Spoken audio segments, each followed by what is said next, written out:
I went to school, and it was just a very silent, depressing day. And it was weird because, you know, we were all young, we didn't really know what was going on, but you could still tell that something awful had happened.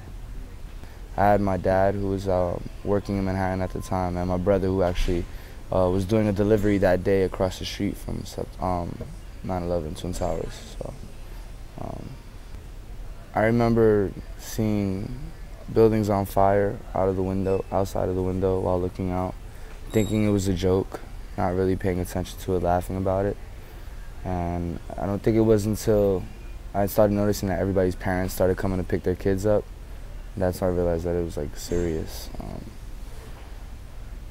Pretty much throughout that day, classes just kind of stopped. People were just talking about what was going on. And because I live about 40 minutes outside of the city, quite a few people in my class had parents who commuted to New York. And a couple of their families or parents or aunts and uncles died in the crash. So. My homeroom teacher turned on the TV to watch the news. I remember him telling us that we weren't supposed to see what was happening, but that we were going to anyway. We were all sitting there, these young kids, watching this tragedy unfold before us, and our teacher told us that it was probably an accident, and that it was probably some kind of error and having to do with the airlines. But then she changed her opinion when she saw that there was a second airplane that hit the second tower. Because my mom kept us out of school because there was talk about attack on the Golden Gate Bridge, and I went to school across the Golden Gate Bridge, so she won't be going in.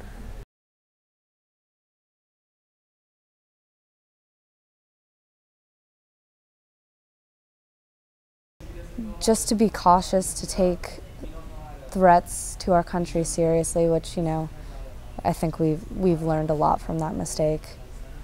I mean, given that it was an attack on U.S. soil, and I feel like before then people maybe had a sense of invincibility, that we were more isolated from these kind of attacks. I think the main lesson is that we're not invincible, and that even though we're a world superpower, we can still be hit. Anything could happen at any time. To prepare for the worst and hope for the best.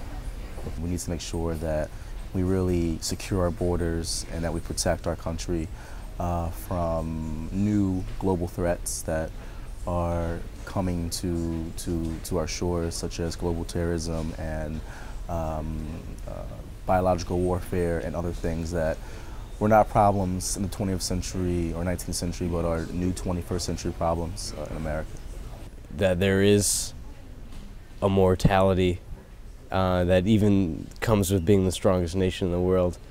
Not get stuck in the American mindset that we are kind of this imperial nation, that we are the world's police, and that by not respecting other cultures there are consequences. Not to make any kind of sudden conclusions or anything, but to just have a complete understanding of the situation and react accordingly. I think one of the big things to take away is obviously that not all people from the Middle East are terrorists, and not all people from the Middle East are extremists, and I think that that's something that we just have to keep in perspective.